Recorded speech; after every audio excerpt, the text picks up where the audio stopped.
Sabihin, yung pag-uusapan natin, we will be able to stand yung mga mangyayari sa buhay natin if alam natin itong mga bagay na to. This is how important this is. Okay? So, pag-usapan natin, ayan. So, ito yung 5. Number 1, di ba, we always hear this?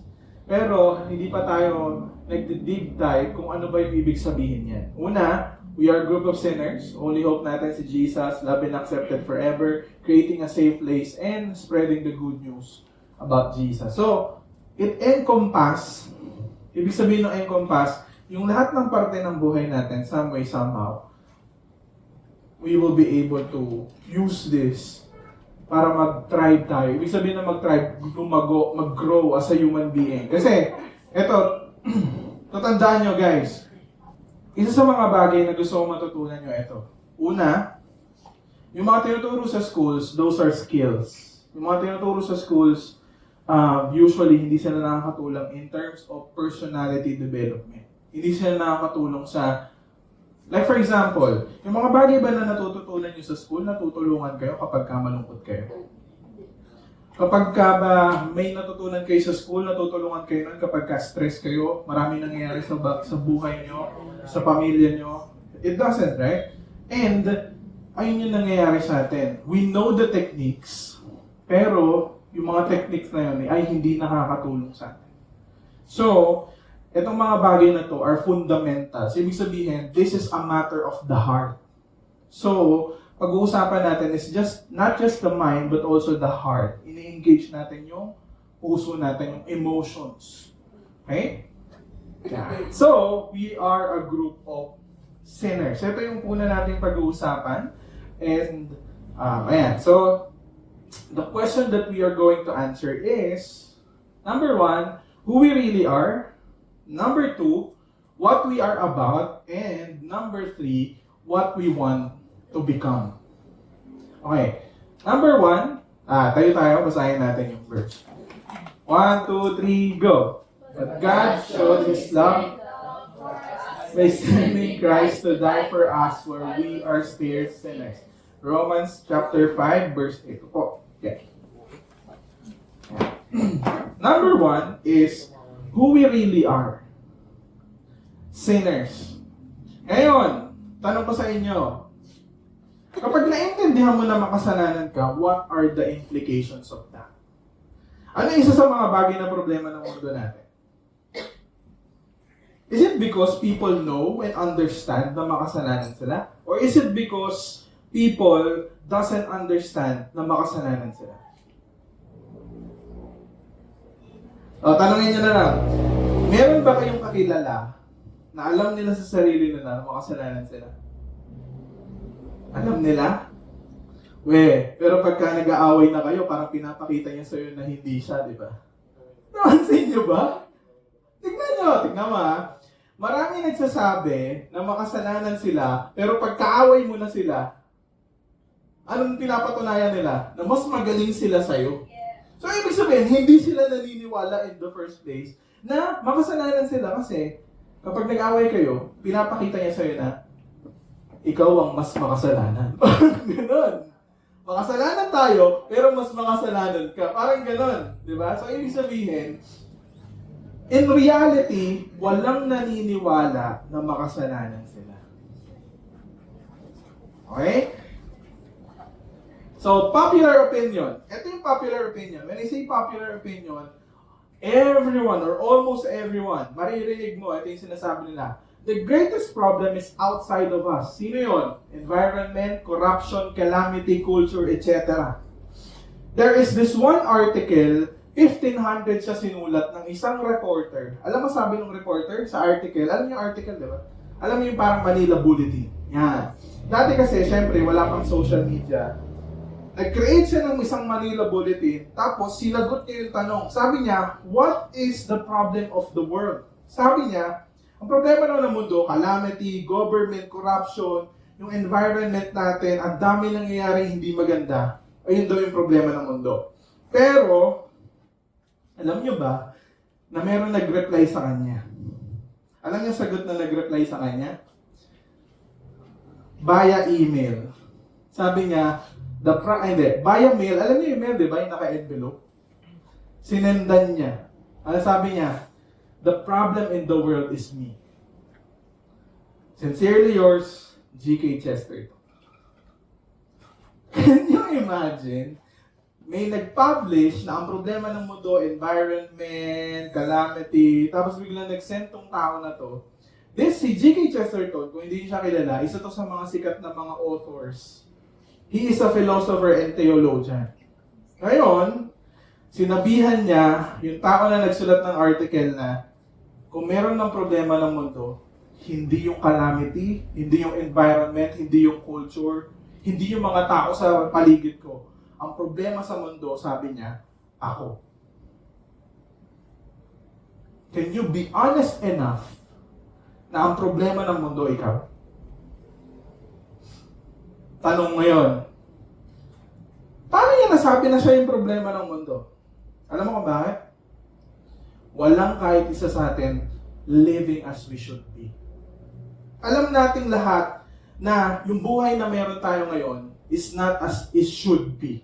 When I say it should be, dapat tayo yung mga tao na laging tumutulong. Dapat tayo yung mga tao na sobrang talino. Dapat tayo yung mga tao na laging nandyan kapag merong kailangan yung iba. Pero we don't do that. Di ba alam niya yan? Di ba on your personal life, kapag mag-isa ka, di ba alam mo na ang dami mong mga bagay na dapat ginawa mo na hindi mo ginawa? And this world will be a better place if we are able to do those things na hindi natin ginawa. Pero, dahil hindi nga natin sila ginagawa, ano nangyari? There is chaos. Bakit? Isa tayo sa mga main contributor. Alam mo, ayun yung isang bagay na minsan nakakalimutan natin. Na kaya magulo yung mundo na to because of our contribution. Dahil sa mga bagay na hindi natin ginawa na dapat ginawa natin. Di ba? Alam niyo yan. I'm not talking about big things like magpapakain kayo sa 1,000 tao. I'm talking about may nakita kang trash, pinulot mo, nilagay mo sa trash can. I'm just talking about those things na hindi natin ginagawa. Right? And, okay, maganda. I just want you to see it para, para makita nyo yung mundo in a different perspective.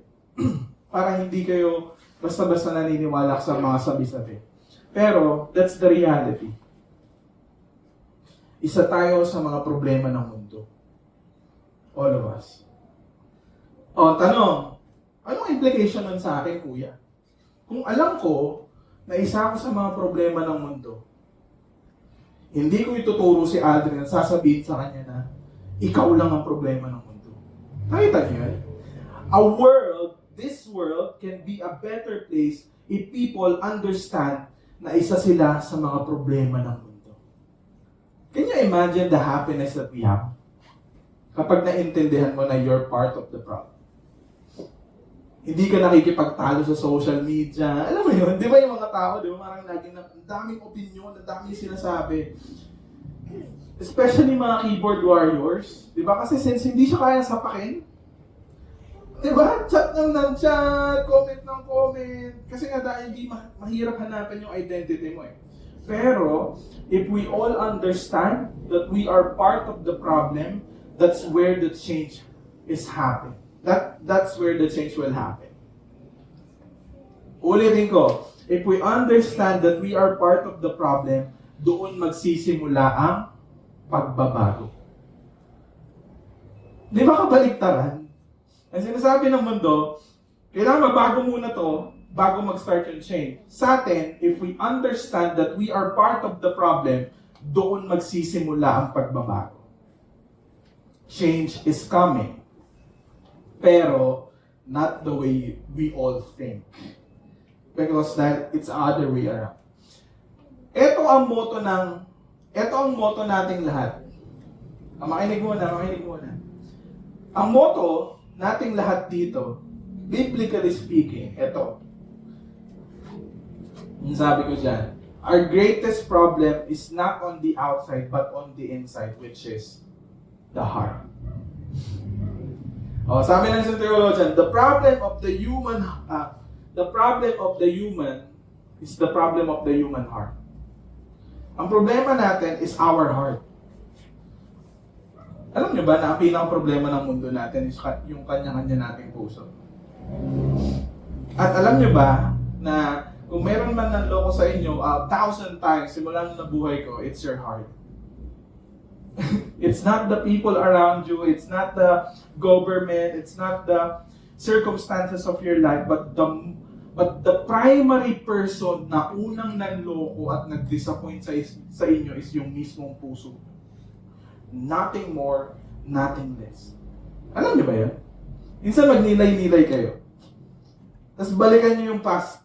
Tapos tignan niyo kung sino yung laging nanloloko sa inyo. Sino yung nagbibigay lagi ng disappointment. Sino yung palagi nagbibigay ng heartache sa inyo. It's not really the other person. It's because of you expecting them to be someone na hindi naman talaga sila. But for example, simple lang. Ina-expect ng puso ko na si AJ, ibibigay niya yung lahat ng needs ko. Do you know how many kung gaano dudurugin nun ng puso ko? Kasi hindi niya kayang i-bear yung burden nun. Kung siya ang magiging primary happiness ko, I will be destroyed. Nakita niyo ba? Marami kayong mga taong ganyan. In-expect, inasahan, pero actually hindi sila yung may problema doon. Ang may problema doon, ikaw. Bakit? In-expect mo.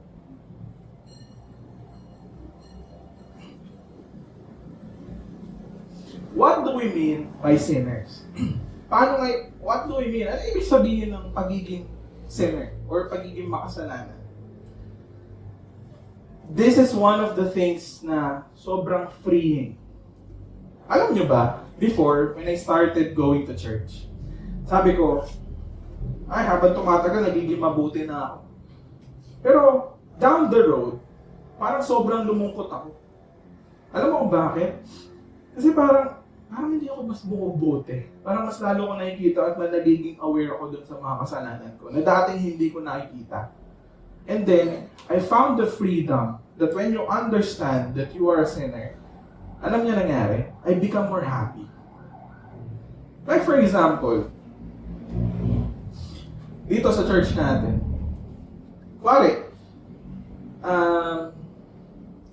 hindi ko naiintindihan na makasalanan ako. And I naniniwala ako that people are basically good. Tapos, I expected all of you to be good. Lagi kayo nandito, lagi kayo umaattend. Can you imagine how disappointed I am? Dahil naiintindihan ko na makasalanan sila. And they tend to do things na hindi ko ikakatuwa. Kaya mapapansin nyo, the way I responded, like for example, hindi makaka-attend. Okay lang. Hindi ka na-attend, okay lang. Kasi darating din yung time, nababalik ka rin naman. Life will happen, suffering will come, and then makikita mo na, I need a safe place. Which is, ito nga, in church natin. Pero, if you understand that you are a sinner, hindi ka mabilis mag-pinpoint. Pansin niyo ba yan? Hindi ka mabilis mag-pinpoint. Pansinin niyo yung mga tao sa paligid niyo. Paano niya nagawa yun? Di ba ganun lagi yung Parang, paano niya nagawa yun? Or minsan sasabihin pa natin, kung ako yung nasa shoes niya, hindi ko gagawin yun. Tapos anong ginagawa natin? We condemn, we judge those people na gumagawa ng mali. Kasi feeling natin, mas mabuti tayo sa kanila. Napansin nyo, it creates anxiety, it creates loneliness, kasi nga mag-isa ka na. Ang ending, mag-isa ka na kasi yung mga tao sa paligid mo ayaw sa'yo. Bakit? Judgmental ka eh. Pansin niyo ba yan? Yung mga judgmental? Ang ending nila, mag-isa sila sa dulo. Pero yung mga tao na naiintindihan na ng mga kasalanan sila yung nagkakaroon ng ano ba yan? Yan, camaraderie. Yan. There you go. So, ito lang yun, guys. Sinner means lahat ng parte ng buhay natin ay may dungis ng kasalanan. So, ibig sabihin yan is ito. Ito. When I say dungis ng kasalanan, ito yung verse natin kanina. Affected ng kasalanan ang mga sumusunod. Una, ano sabi dyan? Emotion. Paano in-affect ng kasalanan yung emotion nyo? Alam mo bakit ka tamad? It's because of sin. Kaya ka tamad kasi ayaw mong gawin yung mga bagay na magbibigay ng discomfort sa'yo. Bakit ka tamad? Kasi ayaw mo gawin yung mga bagay na hindi nakaka-contribute sa kaligayahan mo. Bakit ka tamad? Kasi gusto mong humilata, yun yung nafe-feel mo eh. Bakit hindi tayo tumutulong sa ibang tao? Kasi ang feeling natin is, pag tinulungan ko sila, anong ibabalik nila sa akin? Am I going to get a good feeling kapag tumulong ako sa kanila? Nakita nyo, yung emotion nyo, ito na lang, in your day-to-day experience sa buhay nyo, sino lagi nagpapahirap sa inyo? Emotion. Yung alam mo yun na, di ba? Nahiga ka eh. Na kinakalabit ka na nanay. Yung emotion mo, ayoko. So pinalo ka na afterwards. Nakita nyo, isa sa mga bagay na kailangan kinakalaban nyo, alam nyo kung sino yun? Emotion. Bakit? Yung emotion nyo mismo ang sisira sa inyo in the long run. Kaya nga di ba, lagi kong sinasabi sa inyo, every time you decide to go here, nakakatulong yun para labanan yung emotions. Every time you decide na hindi sundin yung emotion nyo, unti-unti mong nilalabanan yung emotion. You learn how to fight your emotion. And in the long run, alam niyo mangyayari dyan? You will be a better person somehow. Kasi nga, natutunan mo kung paano mag-go against your emotion. Bakit? Yung emotion mo ba, mas mahalaga sa katotohanan? Nakita niyo ba yung news regarding euthanasia? Yung babae na healthy, wala namang problema, pero gusto niyang mapapatayin siya by i-euthanize siya. Kasi yun yung nafe-feel niya. Yung parang, how creepy is that? Masusundin mo yung emotion mo para patayin mo yung sarili mo by euthanating. Yung ayun yung ginagawa kapag yung aso, pare, one day na lang, papakainin na ng chocolate. Parang suicide din siya. Pero ibang tao ang gagawa. Dahil sinusunod niya yung feelings niya, kung ano yung nararamdaman niya. And one of the biggest problem natin, lahat, hindi ko sinasabi na kayo lang, ako din, na every time we let our feelings na mag-direct ng buhay natin, we become miserable.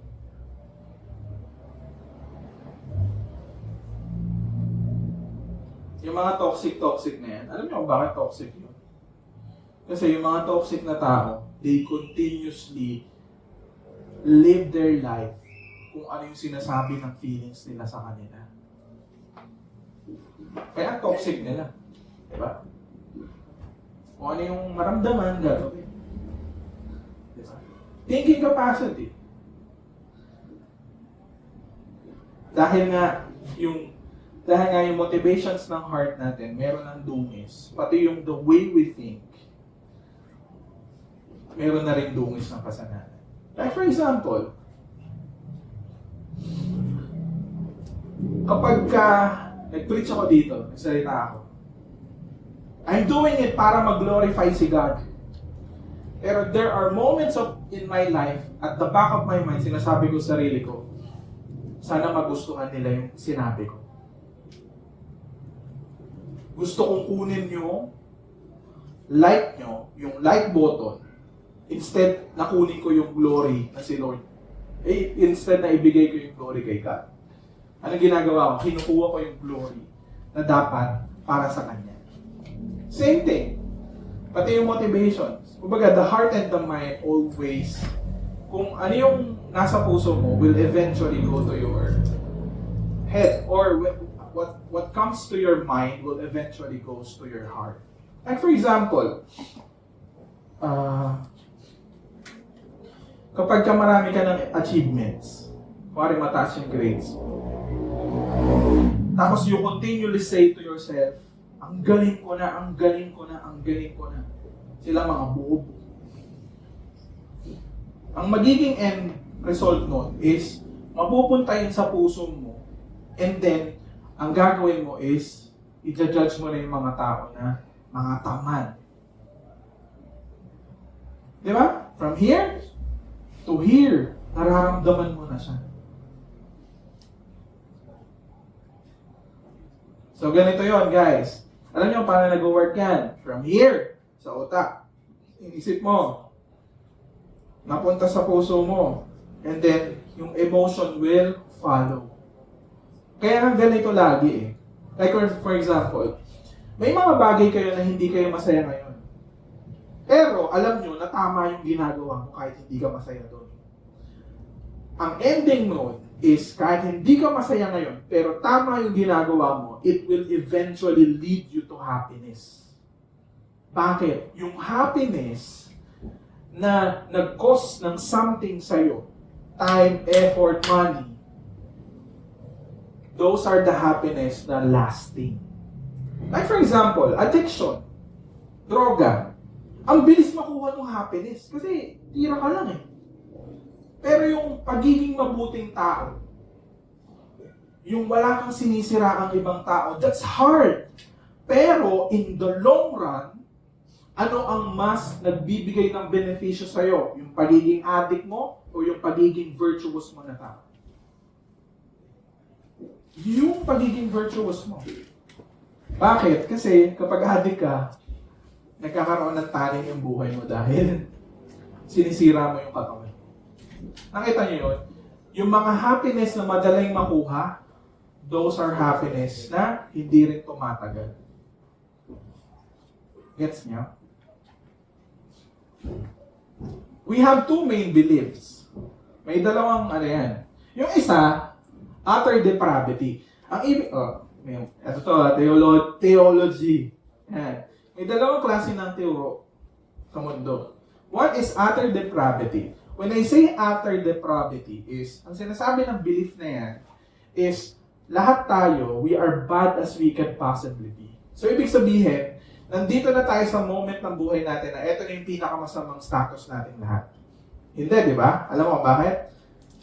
Kahit pa paano, yung mundo natin, hindi pa siya total chaos dahil nire-restrict ng grace ng Diyos yung mga tao na gumawa ng mga bagay na hindi nila dapat ginagawa. Alam niyo kung bakit hindi sobrang gulo ng mundo natin? It's because nire-restrict ni Lord yung mga tao para hindi gawin yung pinaka-vision. Can you imagine lahat tayo si Hitler? The reason why lahat ng tao ngayon ay hindi pa nagiging Hitler is because nire-restrict ni Lord yung puso nila. Pero kapag ka hindi ni-restrict ni Lord yung puso ng mga tao, can you imagine kung ano yung mundo na meron tayo ngayon? Like kunwari yung mga addict na nakikita nyo, dahil nire-restrict sila ni Lord, hindi pa sila laging pumapatay. Pero pag nawala na yung restriction na yon, ay rampant ang patayan dyan. Pero dahil nire-restrict sila ng Diyos, hindi nila, we are not yet utterly depraved. Wala pa tayo dun sa pinaka-peak ng kasamaan natin. Ito, trivia. Sa end times, pag binasa niyo yung Revelation, may sinasabi doon na 666. Alam niyo ba kung ano ibig sabihin ng 666? Di ba, lagi niya narinig, tatak! Ganyan. Sa noo daw. Pag sa noo daw, wala nang ano yun. Pero, ang ibig sabihin ng 666, alam niyo kung ano? Biblically speaking, it's the peak ng kasamaan ng tao. Kumbaga, hindi na nire-restrict ng Diyos yung puso ng mga tao. 666 ang ibig sabihin. Ayun na yung pinaka-highest peak ng kasamaan ng tao, kaya siya 666. Kapag 777, that's the completion yun.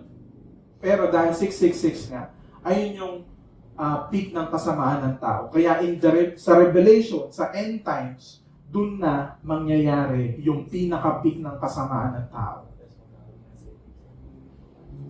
Everywhere you go, there is chaos. Pero, huwag na tayo pumunta doon. Pero next time, pag-usapan natin yan. Actually, pagdating ng Revelation, there will be total peace. Pero, nagre-reign yung kasamaan ng tao. Can you imagine? Nandun yung kasamaan ng tao, pero total peace. Paano nangyari? Anyway, don't go there. Yung isa na, yung hindi natin pinapaniwalaan yung utter depravity. Ibig sabihin, wala pa tayong lahat sa peak ng kasamaan natin. Okay? Ano pa lang tayo? Restricted yung kasamaan natin. Kaya, mapapansin nyo, hindi pa total chaos. Pwede ka pa maglakad dyan. Paggabi, di ba? Wala namang gagalaw sa'yo. Pero there are times pa rin na may mga instances. Pero not all of the time. Dahil kapag nasa peak na tayo, all of the time, meron kayong makikita krimen or something bad na nangyayari. In total depravity, ang ibig sabihin lang yan is lahat ng area ng buhay natin may dungis nga ng kasalanan. Thinking capacity, yung heart natin, tsaka yung emotions. Kaya nga, di ba, lagi kong sinasabi sa inyo, hindi nyo pwedeng pagkatiwalaan yung emotions nyo. Kasi, most of the time, you need to go against your emotions. Ibig sabihin lang ng total depravity, lahat ng areas ng buhay natin may dungis ng kasalanan. Anong ibig sabihin ng kuya? Ibig sabihin lang nun is hindi mo pwedeng ipagmayabang yung mga bagay na ginagawa mo sa Diyos. Diba? Alam niyo yan. Kunwari, yung alam yan, siyempre yung mga matatanda nyo ng tita, lola, ganyan. Parang naririnig kasi ako ng Diyos kasi lagi ako nagsisimba, lagi ako nagdadasal, lagi ako pupunta ng simbahan. Sinasagot niyo yung mga dasal ko. Diba? Lagi niya naririnig yan? Hindi po yun totoo. Kasi dahil nga may dungis ng kasalanan yung mga lahat ng areas ng buhay natin, ang ibig sabihin lang nun is wala dun sa mga bagay na ginagawa natin ang nagbibigay lugod sa Diyos. Oh! Ibig sabihin, may dungis nga ng kasalanan. So, hindi mo pwedeng ipagmayabang kay Lord na, Lord, answer mo yung prayers ko kasi I go to church. Lord, answer mo yung prayer ko kasi tumutulong ako sa ibang tao. Lord, i-bless mo naman ako, pagandahin mo naman yung buhay namin kasi lagi ako nasa youth life, kasama ako sa ministry. Hindi mo pwedeng sabihin kay Lord. Gets? Kasi nga, anong sabi ko? May dungis ng kasalanan. Even yung good deeds natin. Paano ko nasabi? Alam niyo yung, di ba, yung prodigal son? May tatay, may anak, younger son, tapos yung older. So, si younger son, yung tatay, sabi ng younger son, ito. Sabi ng younger son, sinabi ng nababata sa kanyang ama, Ama, ibigay mo sa akin ang aking bahagi ng ari-arian. Kaya hinati niya ang kanyang ari-arian sa pagitan nila. Hindi nagtagal, tinipon ng nakakabatang anak ang lahat ng kanyang tinangkilik, nagtungo sa malayang bansa at doon nalustay ang kanyang kayamanan sa ligaw ng pamumuhay. Hello? Oh. So, this story is merong younger son, merong older son. Yung younger son, ito yung makikita mo or masasabi mo na masamang tao. Kasi, the moment na sinabi niya sa kanyang ama na, ibigay mo sa akin lahat ng aking ari-arian, parang sinasabi niya na, kino-consider na kitang patay, ibigay mo na sa akin yung ari-arian ko. Di ba ganon? Alam niyo pag K-drama, di ba? Iniintay nilang mamatay yung lolo or yung tatay para mahati na yung ari-arian. Ito, buhay pa, gusto niya nang kunin yung ari-arian, which means,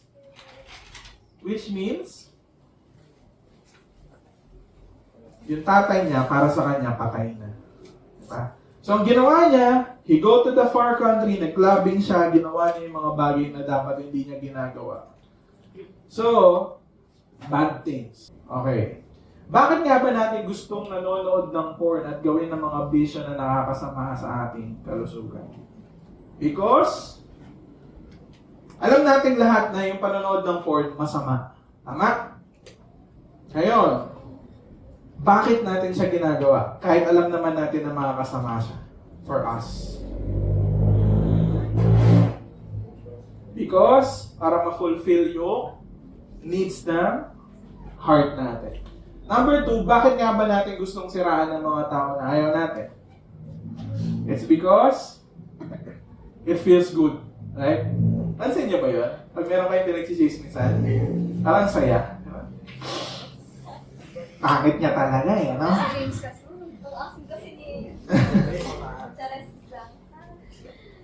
Sige, next natin. Ito yung gusto kong sabihin sa inyo. Ang paggawa ng masama is a form of rebellion against God. Alam natin yun. Right? Against yourself and the people around you. Pero, alam natin na yung paggawa ng masama is against God. O, tingin. Mamaya, bibigyan ko kayo ng time mag-usap. Ang paggawa ng masama, alam natin na it's rebellion against God.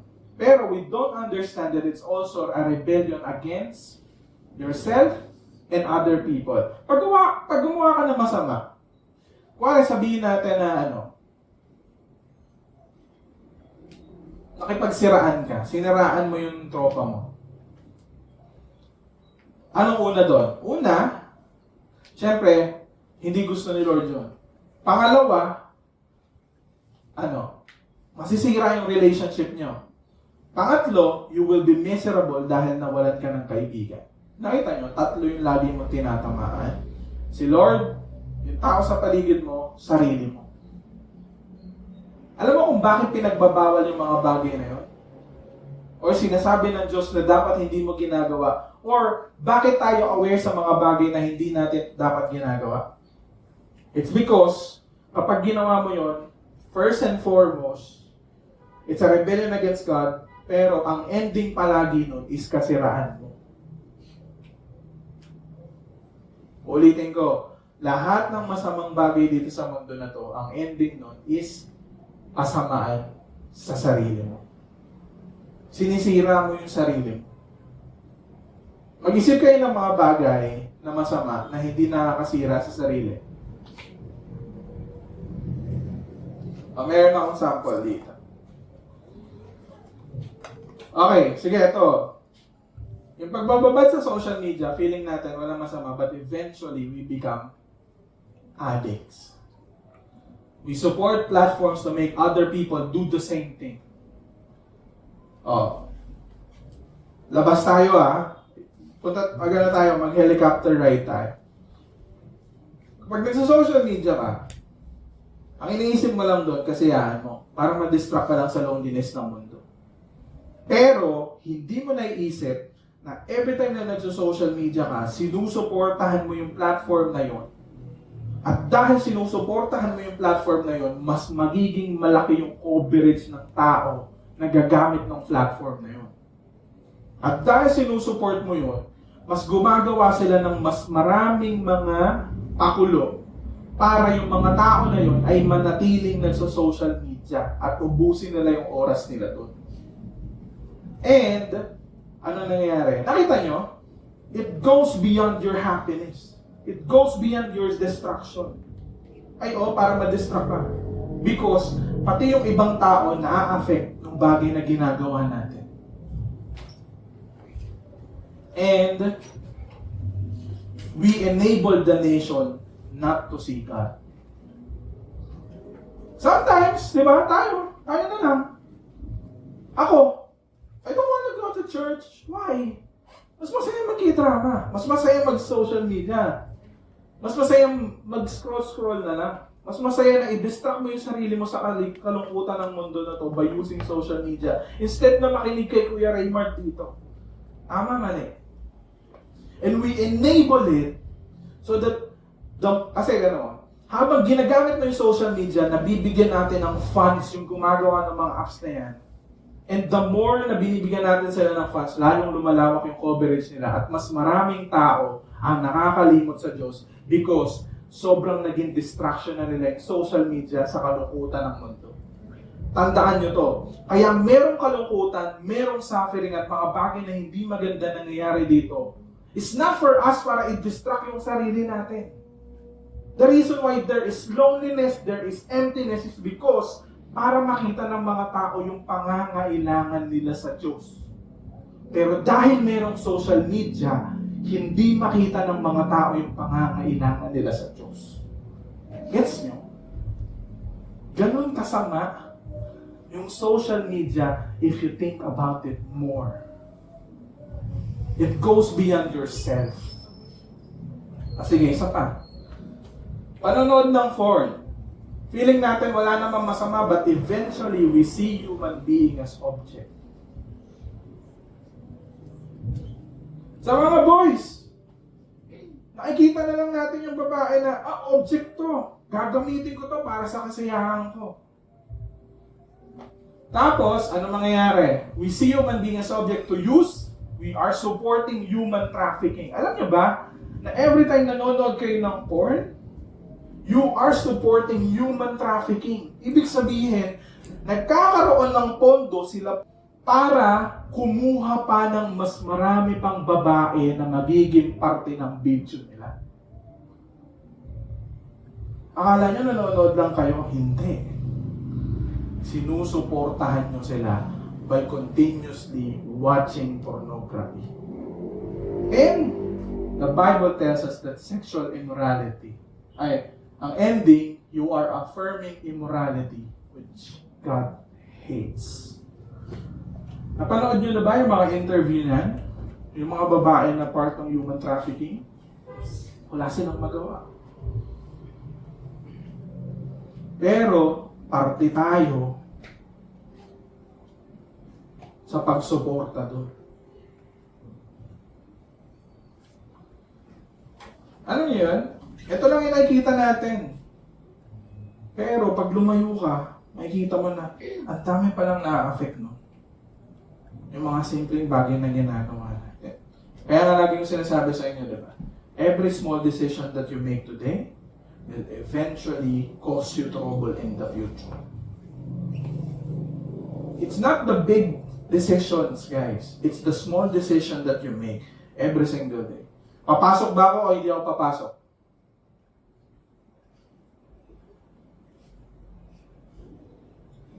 Huwag kayong tumingin. Lahat kayo. Kahit ako. It's a big decision to make. It's a small decision to make. Pero, can you imagine? Imagine niyo to Wari ako. Tatanungin ko yung sarili ko, papasok ba ako o hindi ako papasok? Pag di ako pumasok, malaking kawalan sa akin yun dahil magkano yung sahod na mawawala sa akin.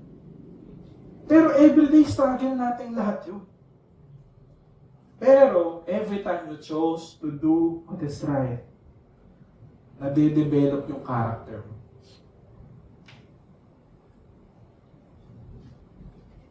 Nade-develop yan. You learn to go against yourself. Nagalit si kuya, yung older son naman. So, ang point is, by doing bad things, it's a rebellion against God. It's going against yourself and going against other people. Nakita nyo, yung kasalanan natin, tatlo lagi target niyan. Ibang tao, sarili mo, Diyos. Pag meron tayong ginagawang masama, tatlo lagi ang laging tinatamaan. Ito naman, yung sumunod, it's about good things. Si older son. Sabi niya, nagalit si kuya kasi nakita yung anak na lumayas, bumalik, tapos pagbalik, sinelebrate instead na pagalitan. Tapos, binalik pa yung pagiging anak niya. Ano sabi ng kuya niya? Nagalit si kuya, tumangging pumasok, kaya lumabas ang kanyang ama at nakiusap sa kanya. Ngunit sumagot siya sa kanyang ama, narito sa lahat ng mga taon na ito na paalipin ako para sa iyo at hindi kailanman sumaway sa iyong mga utos, pero hindi mo man lang ako pinagbigyan ng isang birthday party. Ayun yung reklamo niya. Bakit yung kapatid ko, na nilustay yung ating mga ari-arian, pagbalik dito, nag-celebrate ka, pero ako, na hindi sinuway ang mga utos mo, hindi mo ako nabigyan ng kahit isang birthday party. Ano ngayon to? Ayan, sabi niya, pinapatay mo ng pinatabang buya para sa kanya. Yung pinatabang buya kasi ano yun para yun sa mga delicacy sa kanila yun. Niluluto lang yun kapag ka merong celebration. Good things. So, ang isang paraan pa para magrebelde sa Diyos, alam niyo kung ano? Doing bad things and doing good things. Ano ko sinasabi yan? Sumasama ka ba sa mga kaibigan mo para pasayahin sila o gamitin sila para sumaya ka? Di ba pag di na masaya, ayaw mo na? Oops, siba. Pag masaya, nandun ulit. Pag di na masaya, wait lang. Medyo hassle na sa akin, ha? Mahal mo ba talaga ang parents mo or gusto mo lang makuha sa kanila yung mga bagay na gusto mo? Diba? Dahil useful sila. Eto. Ang paggawa ng maganda can also be a form of manipulation against God, against yourself, and the people around you. Wait, good things? Paggawa ng mabuti? Okay. Going to church is good. Pero kung pumupunta ka ng church to feel good about yourself, to be superior sa ibang tao, and tell God to bless you dahil mabuti kang tao, then you are just manipulating everyone. Diba? Maraming mga pupunta ng church, para sagutin yung prayers nila, guminhawa buhay nila, mawala na yung hirap ng buhay nila, makaahon sila sa kahirapan. Kaya nga pagka yung, ito, diba? Every Saturday, meron tayong youth live. Napansin niyo ba? Kapag bumababa na yung trend, sumasabay yung iba. Bakit? Kapag kasiyahan lang nandun sila. Pero pagka mahirap na, nagsasuffer na, may mga hindi na umaate, anong tendency natin? Umalis. Kasi nga, gusto lang natin gamitin yung church na to para pasayahin yung sarili natin. But we don't have the responsibility na maging parte ka ng buong church na to. So that people will be encouraged to attend.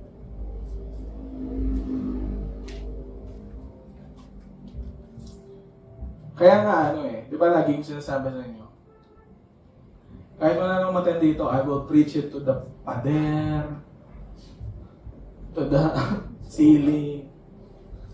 Bakit? I'm not doing it for you. I'm doing it for the Lord. Na nagmahal at namatay para sa akin. Diba? More than anyone else. More than everything else. Doing good things is good. Pero yung tumutulong ka so that ma-boost yung happiness level mo. Diba alam niyo yan, yung mga artista, pag narinig niyo sila, kasi masaya to Pag ginagawa ko itong mabuti na to, sumasaya ako. Wait lang. So para sa kasayahan mo yan, tapatanong kayo, di ba? Tumaas ang pagtingin ng ibang tao sa paligid mo at obligahin ng Diyos na i-bless ka dahil tumatulong ka sa ibang tao, then you are just manipulating everyone. Di ba? Kaya nga minsan, di ba? Nasa church, tapos nagkaroon ng suffering. Sinasabi kay Lord, bakit naman ganun? I serve you, I go to church, pero ito yung isusukli mo sa akin. Hindi magandang buhay. I've seen a lot of people like that. And hindi ko alam kung, may nakita na ba kayo gano'n? Yung hindi na umattend ng church after nung suffering nila. Kasi nga, hindi na ibigay ni Lord yung gusto nila. So doing good things is good, but eto nga yung point ko. ganito katindi ang kasalanan na madalay sa ating mga dugo. Whether good things or bad things, gagamitin natin ito para sa pansarili nating kapakanan. Nothing more, nothing less. Napansin niyo yan? Yung paggawa ng masama, it's making yourself the Lord of your life. Yung paggawa naman ng mabuti, it's making yourself the Lord of your life as well. Bakit? Sa paggawa ng mabuti, minamanipulate mo yung Diyos, minamanipulate mo yung mga tao sa paligid mo, at minamanipulate mo rin yung sarili mo. Di ba? Paano? Kuwari, mga politician na lang. Pag gumagawa sila ng mabuti, di ba, mas madaling mag-manipulate ng tao kapag gumagawa ka ng maganda. Tapos kapag natapos na yung eleksyon, hindi mo na sila makita. Kasi nga, minamanipulate na lang nila yung mga tao para makuha yung boto nila. Nakita nyo, even sa paggawa ng mabuti, pwede mo siyang gamitin para sa sarili mong kapakanan. Hindi para sa ibang tao. Gets ba yun? So, hindi natin dinidivide ang mundo between mabuti at masama. See what? Kasi, lahat ay makasalanan, even the most virtuous person that you know existed except Jesus Christ. Sino dito magsasabi na si, ano mga pangalan? Mother Teresa, mabuti siyang tao? Sino pinakamabuting tao na kilala nyo? Ang sinasabi ng Bible that even the virtuous person na kilala nyo ay makasalanan. Even ako. So, hindi natin dinidivide. Kasi ganito tayo, di ba? Ganito ginagawa natin. Ito yung masama. Ito yung mabuti. Kami yung mabuti, sila yung masama. Ganon natin dinidivide yung mundo. Pero, sa paningin ng Diyos, walang masama sa mabuti. Lahat masama. Lahat tayo makasalanan. That's how we see everyone around us. Ano sabi ng Bible? For all have sinned and fall short of the glory of God. Romans 3:23. Lahat tayo nagkasala. Walang nakaabot dun sa glory. Walang nakaabot dun sa standard ng Diyos. Lahat tayo bumalagsak. Bakit? Even the bad people at even the good people that we think na mabuti, bumagsak sila dun sa threshold. Right? So what are we about? So kanina, di ba, sinasabi ko sa inyo, isa sa pinakamahalaga na matutunan yung lahat as part of youth life is we are a group of sinners. Hindi lang, alam nyo, yung sa mga bagay na pangarap ko is you felt it to your heart that you are a sinner. Bakit? Every time na nararamdaman nyo na makasalanan kayo, you also feel yung katotohanan ng forgiveness ni Jesus. Oh, huwag tayong magsinungaling. At this very moment, sino dito naniniwala na kailangan mo ng pagpapatawad ni Jesus?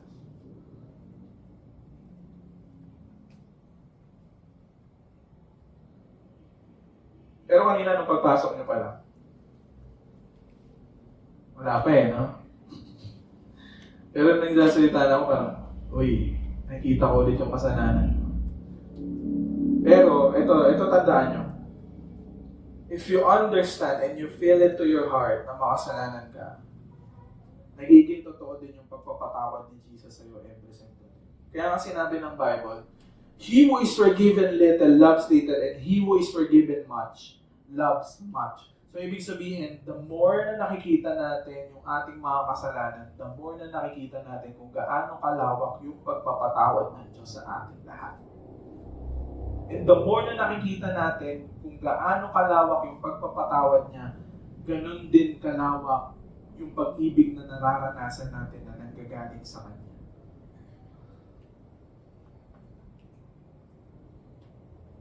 Kaya nga nagiging totoo si Lord, alam niyo kung kailan? Kapag nandun kayo sa mga moments na bagsak kayo. When you fail, when you're lonely, Kapag hindi maganda yung nangyayari sa buhay niyo, don't ever forget that God is there. He is near. So what are we about? Yung youth life, we are a group of sinners. Sinabi ko kanina na, di ba, who are we? We are sinners. Pangalawa, what we are about?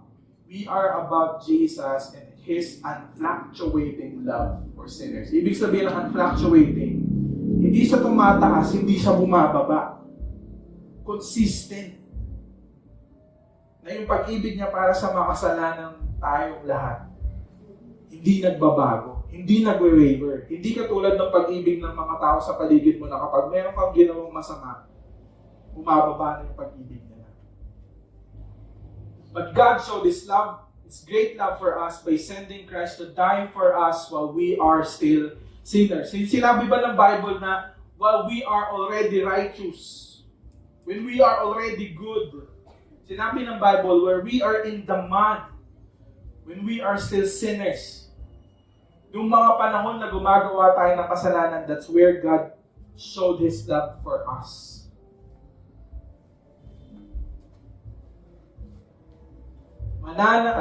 Ito guys, kung meron kayong pwedeng alalahanin dito, this is one. Mananatili kang makasalanan until your last breath. Pero, mananatili din ang pag-ibig ng Diyos para sa iyo dahil kay Jesus.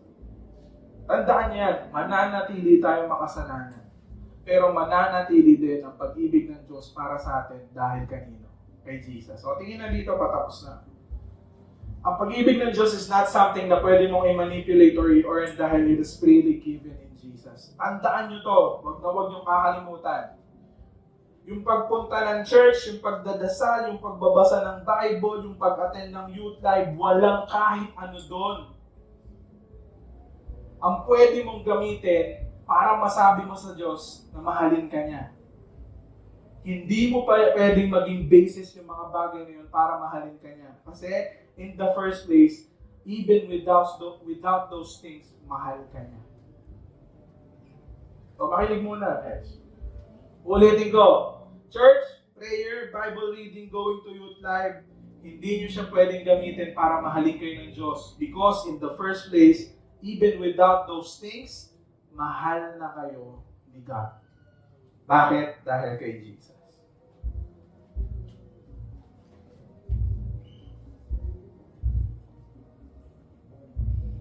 Minahal ka ng Diyos hindi dahil sa kung anong kaya mong gawin, ginawa mo, or kung sino ka, minahal ka niya dahil mahal ka niya. Period. Alam niyo ba yun? Ito, pag mayroong taong sinabi sa inyo na gusto kayo, mahal kayo, tapos tinanong niyo, bakit niyo ako gusto? Kasi ang ganda mo eh.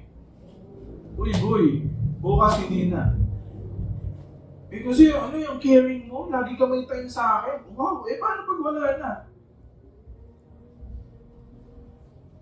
This is where the love of God is so unique. Bakit?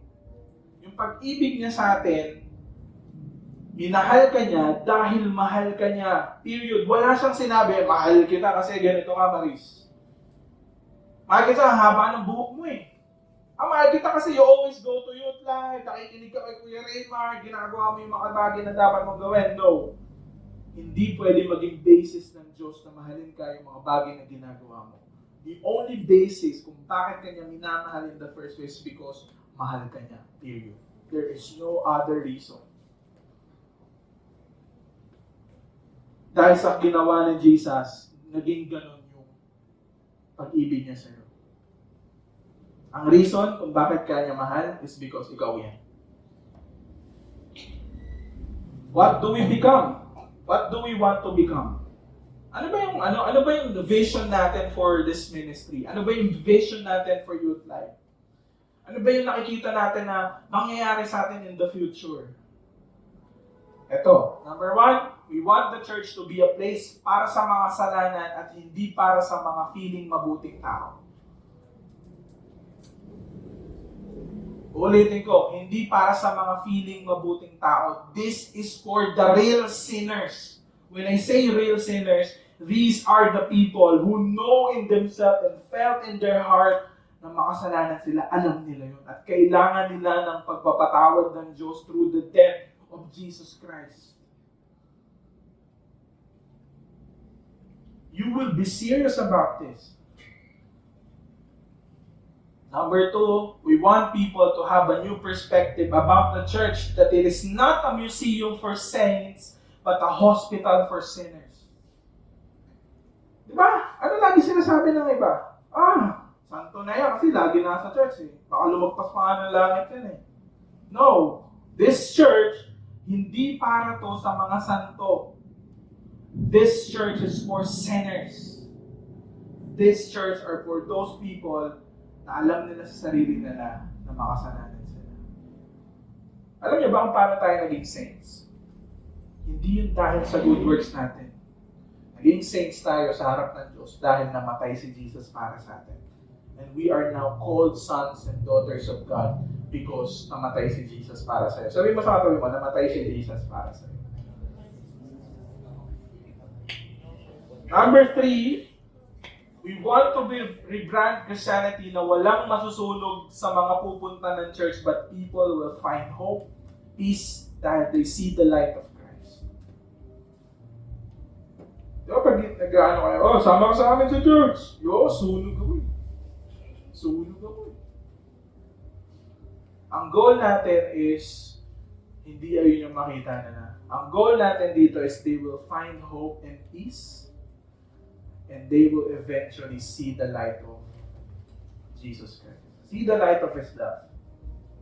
Ano pa? Goal natin. When people hear about church, na wala yung hear, we want the first thing that comes to mind is forgiveness and the love of Jesus Christ. Ito ngayon tanong ko. When you hear about the church, what comes to mind first? Ang una ba pumapasok sa isip mo, Jesus? Hindi. Ayoko doon. Hindi ako belong doon. Di ba yung lagi naririnig niyo sa ibang tao? Hindi ako para dyan. I don't know about you, but I heard that to people. Hindi ako para dyan. Pero ang goal natin is i-rebrand. That when people hear the church, ang unang pumapasok sa isip nila, forgiveness of sin. Ang unang pumapasok niya sa isip nila is Jesus. Namatay si Jesus para sa akin. Ano pa goal natin? We want the church to be the first place that comes to mind when people fail, when people suffer, and when people are hopeless. Tandaan niyo to. Kapag nandun kayo sa peak ng buhay nyo na sobrang bagsak kayo at feeling nyo, nagbakasyon na si Lord, wala na siyang pakialam sa inyo, that's the first, ayun yung pinaka-moment na dapat pumunta ka ng church. Pag feeling nyo gumuho na yung mundo at wala si Lord, nowhere to be found, you go to church. This is the place na unang papasok sa isip mo o sasabihin mo, ito yung nangyayari sa circumstances ko, nagkakagulo na yung lahat ng bagay sa buhay ko, pero pupunta pa rin ako ng simbahan. Bakit? Kasi, ang tendency natin, tingin muna dito, ang tendency natin, kapag meron tayong mga problema, kapag meron tayong kasakitan, kapag malungkot tayo, hindi tayo sa church pumupunta.